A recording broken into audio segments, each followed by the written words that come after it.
మన దేశ అణుశక్తి కార్యక్రమం పరిస్థితి ఏంటంటే ఎన్నో ఏళ్లుగా పెద్ద వాగ్దానాలే కాని పురోగతి మాత్రం చాలా తక్కువ. కానీ ఇప్పుడు చూడండి, ఒక భారీ లక్ష్యం మన ముందుంది. 2047 కల్లా 100 గిగావాట్ల అణుశక్తి. అసలు సమస్య ఏంటంటే మన పాత చట్టాలు. ఇవి ప్రైవేట్, గ్లోబల్ పార్ట్నర్స్ను రానివ్వకుండా అడ్డుకున్నాయి. ఆ సమస్యను పరిష్కరించడానికే ఇప్పుడు వచ్చింది శాంతి బిల్లు. ఇది పాత 2 చట్టాల స్థానంలో ఒకే సింపుల్ చట్టాన్ని తీసుకొస్తోంది. ఇందులో ముఖ్యమైన మార్పు లయబిలిటీ విషయంలోనే. అంటే ప్రమాదం జరిగితే బాధ్యత ఎవరిది అనే దాంట్లో ఇప్పుడు గ్లోబల్ స్టాండర్డ్స్ ఫాలో అవుతున్నాం. అంటే నష్టపరిహారం కోసం ఇప్పుడొక క్లియర్ పాత్ ఉంది.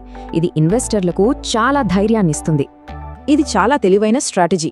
ప్రైవేట్ కంపెనీలను నిర్మాణంలోకి ఆహ్వానిస్తూనే సెన్సిటివ్ విషయాలన్నీ ప్రభుత్వం చేతుల్లోనే ఉంటాయి.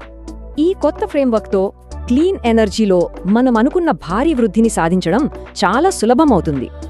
ఇది కేవలం కరెంటు గురించి మాత్రమే కాదు, మన విదేశాంగ విధానాన్ని కూడా బలోపేతం చేస్తుంది, మాటల్ని చేతల్లో చూపిస్తుంది. సో సింపుల్గా చెప్పాలంటే ఈ శాంతి బిల్లు అణుశక్తి రంగంలో ఇండియాను ఒక గ్లోబల్ లీడర్గా మార్చేస్తుంది.